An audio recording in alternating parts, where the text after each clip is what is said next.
Hi, welcome to Off the Tee. I'm your host, Jared Levy. Today we're at the Meadows Golf Club in Asbury, Iowa. We'll be meeting with PGA golf professional Jeremy Hawkins. He's going to give us tips on how to improve our mid-range game, and then we're going to play some signature holes.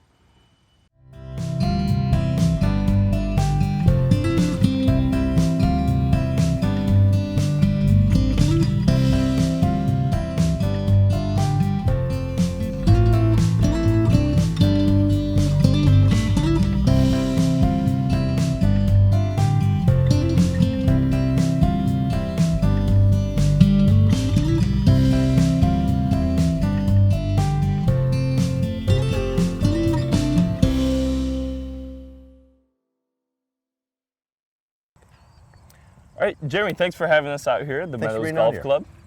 Tell us about yourself. Well, I've been at the Meadows I've had two stints here. I was here as the assistant in 1999 and 2000. Okay. And then when the city of Asbury purchased the property in 2008, I came back and have been here ever since. Oh, nice. How long have you been in golf? I actually started when I was pretty young. I started when I was 4. My grandfather was one that kind of introduced me to the game. I grew up across the street from just a really kind of junky 9-hole golf course in Minnesota. So would go around and just go round and round and round out there when I was a kid. And it just kind of stuck with me. A lot of practice. Yeah. And then in terms of having your PGA Pro status, how long have you been doing that? So I got into the PGA program. I got my Class A in 2005, I believe it was 2005. Okay. So yeah, I've had that Class A certification since then. Nice. Well, tell us about the Meadows. What do you love most about this course? You know, it's a unique style, I think, to Dubuque. It's a lot of the other golf courses in town or in the area are, what we would call like a parkland course where it's pretty tree lined.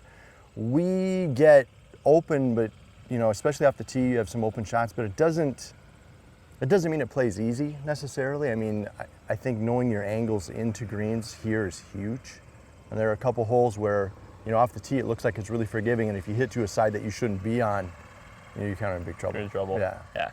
I've played this course a few times, and it does look open, but I see the fairways kind of bottleneck, right where your ball's supposed to land. I'm sure it's by design, and then you end up in the rough. Even though it looks simple, it's hard to get out of there sometimes. Some of the landing areas can get pinched. And then green complexes themselves, overall, they really aren't that big, and plus they're pushed up a little bit. So if you would miss maybe by, just a little bit or a few feet this one way or the other, that ball can hit and get ejected away versus in.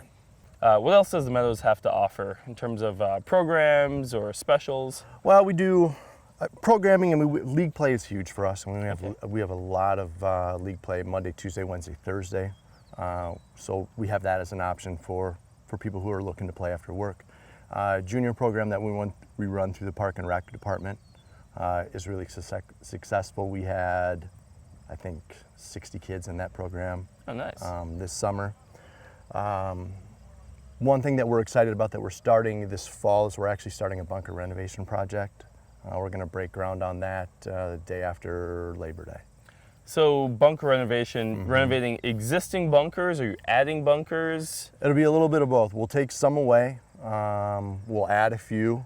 Okay. We may move a few. Some that are here, they may get reduced, they may get enlarged, but we're really excited about that project. Okay, nice. Yeah.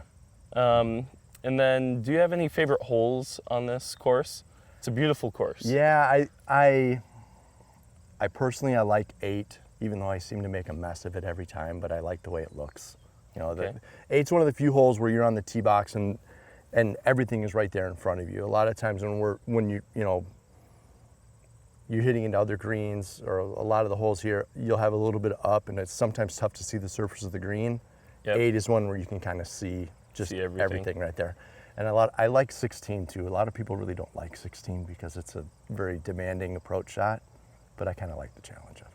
All right, so going back to the PGA card when you got that, tell us a little bit more in depth of that process and how it works. Sure.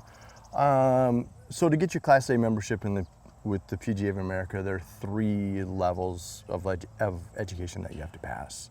The program has changed a little bit since when I went through it. My first step was you had to pass a playability test.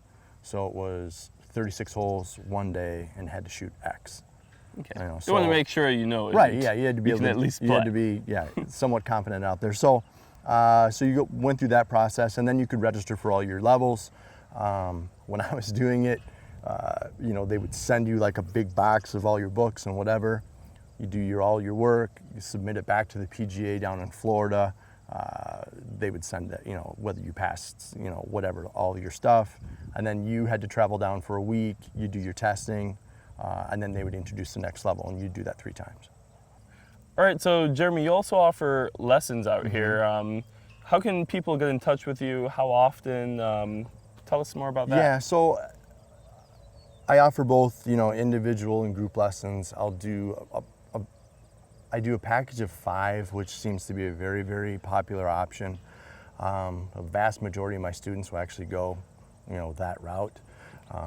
As far as getting in contact with me, you know, everything is run through the golf course. So, you know, that's the best place to get a hold of me. And scheduling is really, however, you know, my lesson schedule opens up, but also depends obviously on the student's schedule as well. Okay. And in those lessons, is there anything that you do differently? Is it depending on the student, or do you have any specifics that you always go through? Totally different to the student. I mean, you know, it's one of the kind of the, I don't want to say pillars of my teachings, but I mean, it's something where I'm not a process guy where, you know, there's only one way to do it. I mean, everyone has different body types and heights and flexibilities and balance issues and all that stuff. So we try and work around that to make, you know, the most efficient swing possible. Tell us about the chipping area.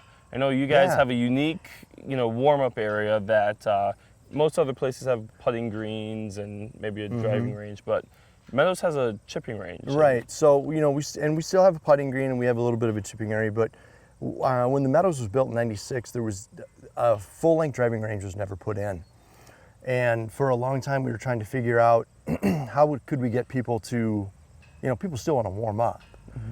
So we had a little bit of property here that's, you know, about 110 yards deep. It's between holes 10 and 18. And we thought, well, we can do a little bit of dirt work, level it out, build a nice tee, and then give a bunch of targets and you know, give somewhere where people can warm up when they want to. But then it's also a really great place to work on your short game. Okay, on that note, let's head over to the wedge range and see if I can get some tips on my short game. That sounds good. All right, let's go. Let's go.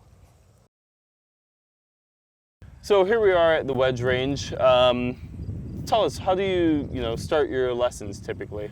Well, you know, so with short game, there are 2 misses that we're really looking at. We're looking at either directional miss, which is going to be left or right, or there's going to be some problem with distance or maintaining a consistent distance. So we want to hit it 80 yards, but only go 60, or vice versa.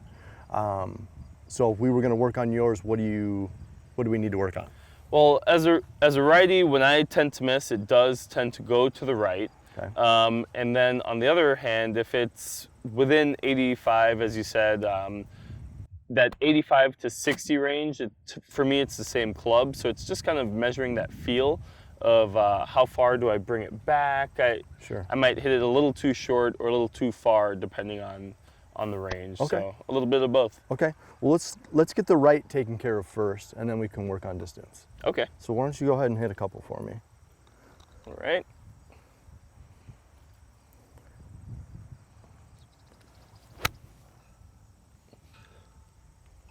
That's pretty good. Well, that one. You hit the pole. Well, that one went You're straight. cured. This is the best lesson ever.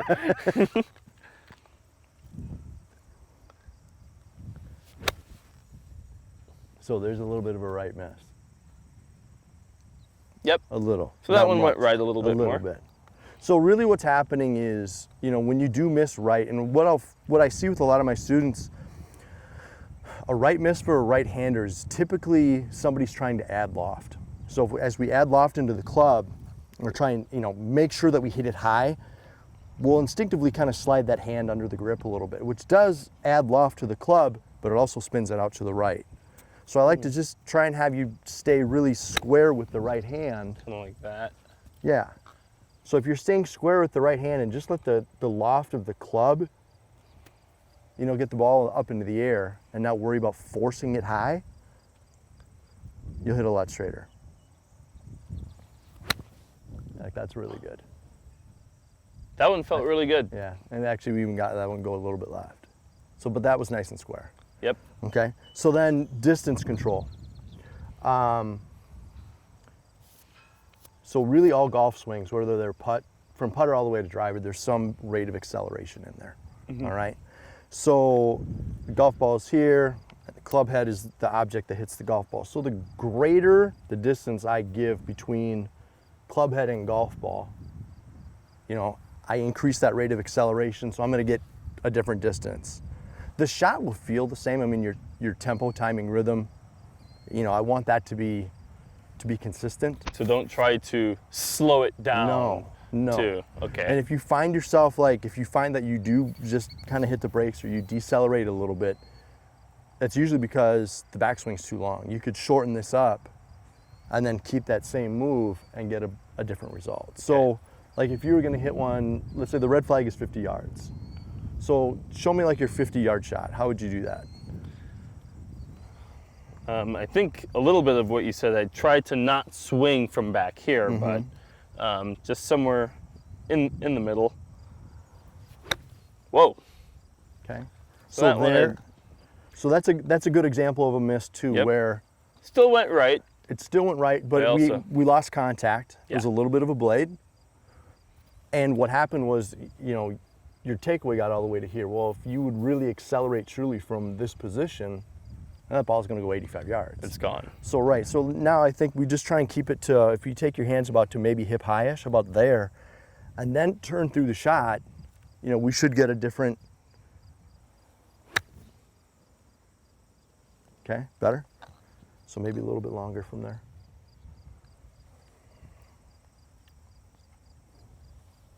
Good. There it is. Yeah. So now if we wanted to vary off of that, all we do is change the length of the backswing.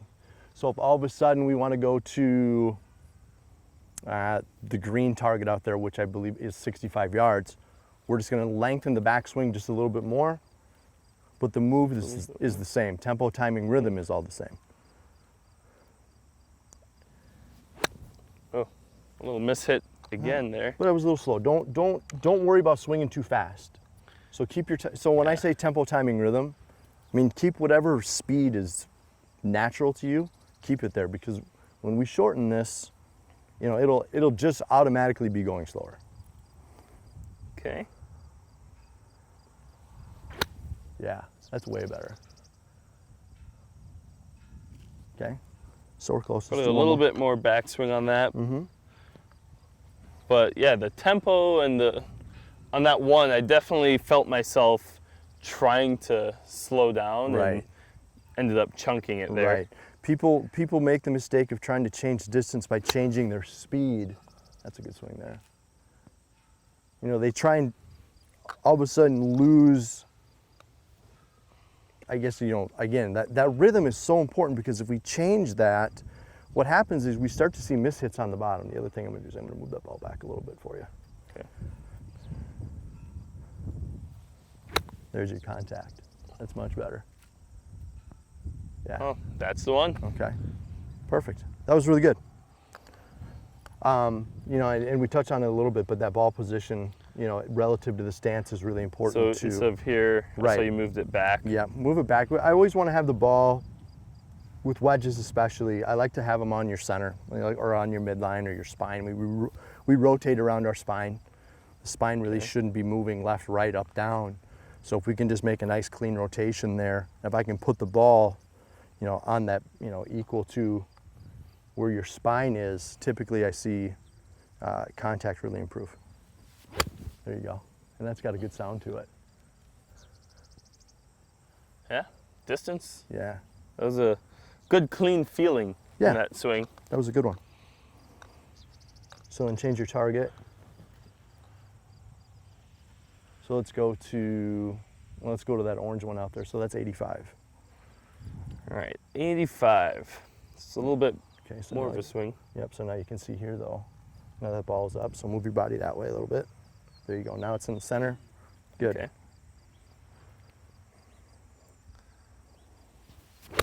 Nice. That's perfect. A little deep, but Yeah. And Yeah. you may find that, I mean, as your contact, you know, the last few shots, the contact has been really, really good. It's been very crisp. So as the contact improves, you're probably going to pick up a little bit of distance. So you may have to recalibrate a little bit. okay. So we kind of cleaned up my contact a little bit there, but what are some of the other issues you see from other golfers for the viewers at home? Most of it is what we just worked on, trouble controlling distance. You know, as soon as it's not a full swing where, you know, max shoulder turn and then we just go, you know, as you work through your set, you know, that'll give you, you know, your 7-iron gives you a number, your 8-iron gives you a number, your 9 gives you a number. When we start backing off of full, you know, the key is really to learn where does this stop? And then, you know, allowing yourself to really rotate through and still finish. You know, people do, you know, really strange things when, you know, they're trying to make a golf ball go, but not make it go too far. And I think when you're out on the golf course, probably the bigger thing that factors in is fear. You know, we're here and you're out playing for score, whether it's your friends or your leagues or a corporate outing or whatever. And, you know, all of a sudden now it's the pressure of hitting the shot. And these wedges where if you don't have a clear plan, you know, on these half wedges, you know, I know that, you know, this takeaway gives me X yardage. If you're out there just kind of flying blind, that's when you see bad shots. So one of the first things to maybe learn about yourself as a golfer is your distance, not only on your, you know, the club, you know, this gives me X number, but when it's here, it gives me another X number and another X number. Yeah. Do you have a certain, like, should I not use the same club for too many distances, or when should I club up or club down? Well, I guess it'll depend on what you want the golf ball to do when it lands. Okay. If you need the golf ball to stop quickly, you know, we're going to get into something, you know, we're going to want to add a bunch of loft. So if you have a lob wedge where it's going to hit it really high and it'll stop not only with spin, but also with trajectory. So it's going to come in steep and it's not going to roll out. So that would be like if you have a front pin or you don't have a lot of green to work with, you're going to want to use some loft there. If you have a back pin where you have a lot of green to work with, where you can land it anywhere you want on the green, you know, then you might want to loft down a little bit, make sure it lands somewhere on the green, and then can release back to the hole. So it really depends on the situation. Okay. Well, I think I like what you've gone over here with me. I want to take some of these tips to the course. What do you say we get out there? Yeah, let's go. All right. Hey everybody, stay tuned. We'll be right back after these messages. All right, Jeremy, here we are in hole 16. Tell us about this hole. Yeah, so, you know, this is kind of one of the holes we were talking about earlier where it doesn't look really difficult off the tee, but the angle into the green is really important. So we've got out of bounds on the right side, which is fairly obvious. So people will have a tendency to want to bail out left, which the way that the green is situated, you know, if you miss the fairway left, now the green is tilted and it kind of runs away from you, so you have a really terrible angle into the green. So really here it's important to hit the fairway and give yourself a good number for your approach shot in. All right, well, let's give it a try. Okay, let's go.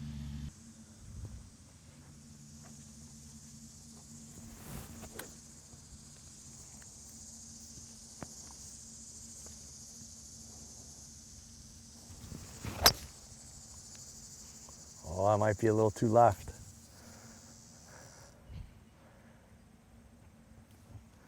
I'll take that. I'll take that all day. Here you go. Thank you. Oops, sorry.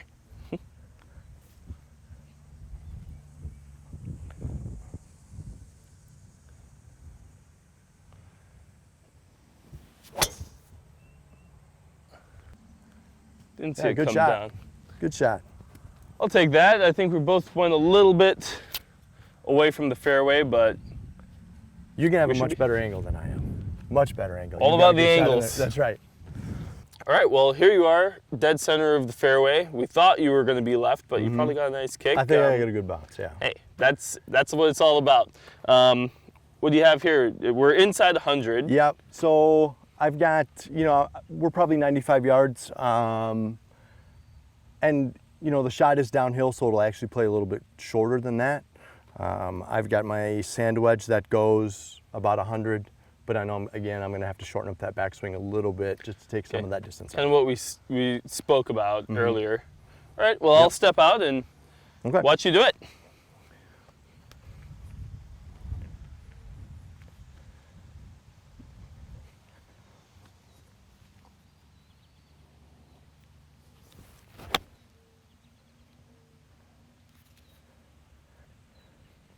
Yeah.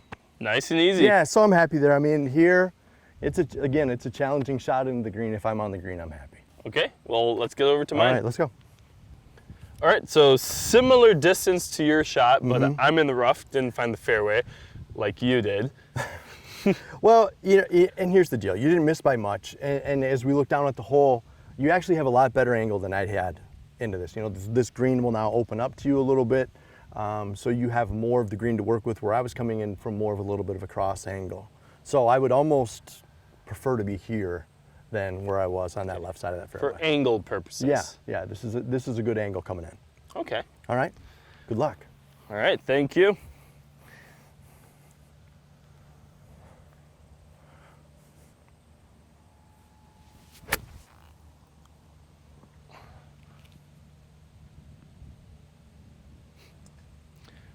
Found the green, but got a long way to go. That's okay. Again, on the green, if you're on the green here on 16 in 2, you're doing great. You're above average.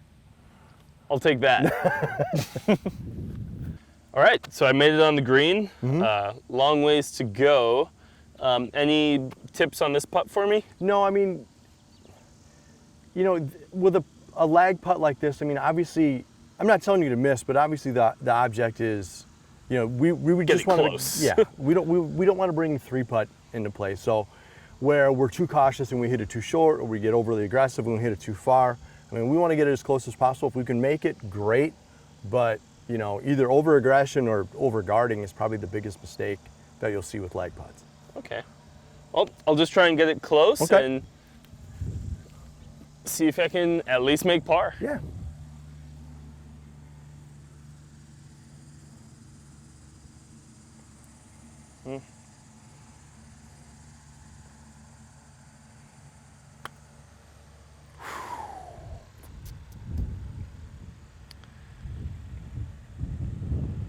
Not as far as I wanted to get up there. Contact might have been a little off there, but yeah, you had a good line. It broke off a little bit at the end, but yeah, more speed would have helped. Definitely. All right.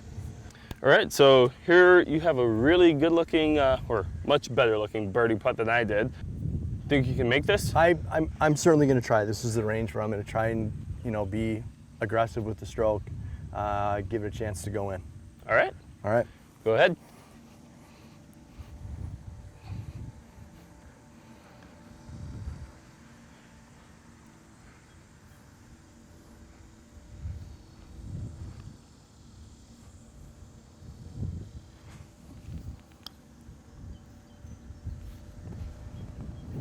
Ooh, so close. I got your marker there for a second. I should have had you move it.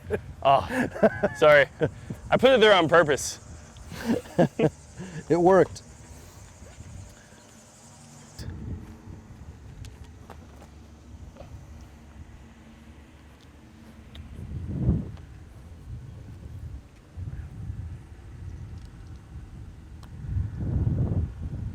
Nice. Good par. I'll take it. That's awesome. Good 2-putt. We're here at hole 2. Tell us what to expect. Hole 2 is another shortish par 4. Probably the biggest thing to avoid here is there are some fairway traps about 230 yards off the tree. So you have to either decide you're either going to lay up or you're going to try and carry them and get near the green. Okay. Well, go ahead and we'll see.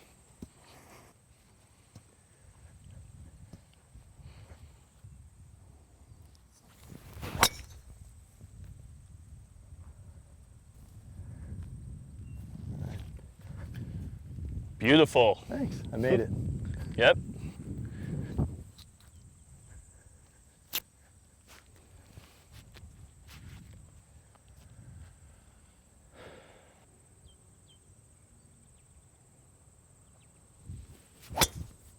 There you go, good shot. All right, so we both found the fairway. Mm-hmm. Good way to start the day. Looks like I'm a little over 100, so I'm gonna grab the pitching wedge and see if Yeah. I can roll it up there. That should be good. You got enough green to work with. That pin is back, so I think if you land it in the middle, it should go right back to the hole. All right. All right, knock it close.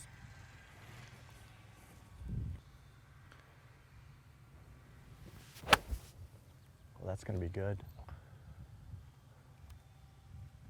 Good shot. Nice. Thanks. All right, so you put yours a lot closer than I did on my drive. What are you looking at here? So I've got probably about 60 yards to the hole, and this would be like those wedge range shots that we were talking about. So again, I'm just trying to keep. I've got sand wedge again. I'm just going to try and keep that takeaway short and knock one close. All right.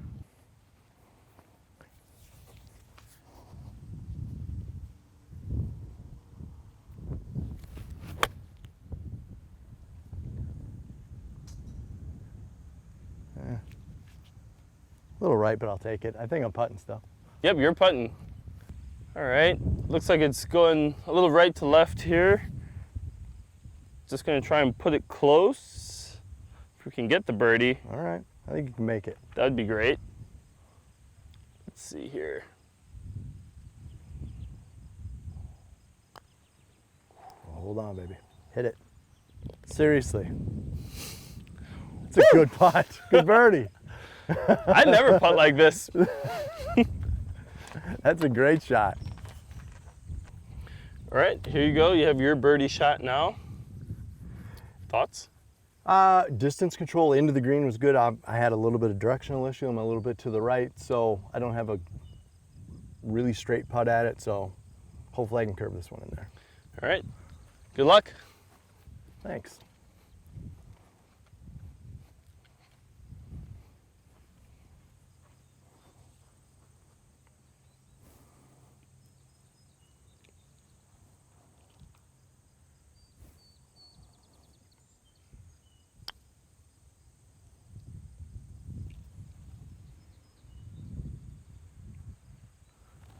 Oh, a little aggressive. Didn't curve as much as I thought. Yeah.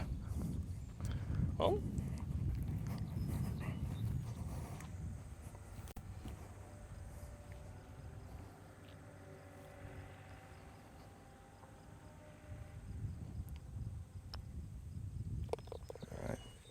I'll Nice take my par. par though. I'll Yeah. go with an extra par. Nice par. Thanks. Good birdie. Yeah, thank you.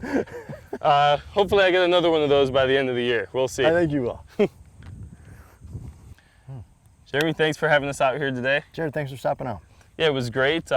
Thanks for going over some tips over at the wedge range, and it was good learning from you and getting to play a couple of holes. Yeah, I enjoyed it. Hopefully the tips that you got on the wedge range will tighten up that short game a little bit. Yep, hopefully. Hopefully. Thanks for tuning in, and thanks to Jeremy Hawkins and the rest of the staff here at the Meadows. Catch you next time, off the tee.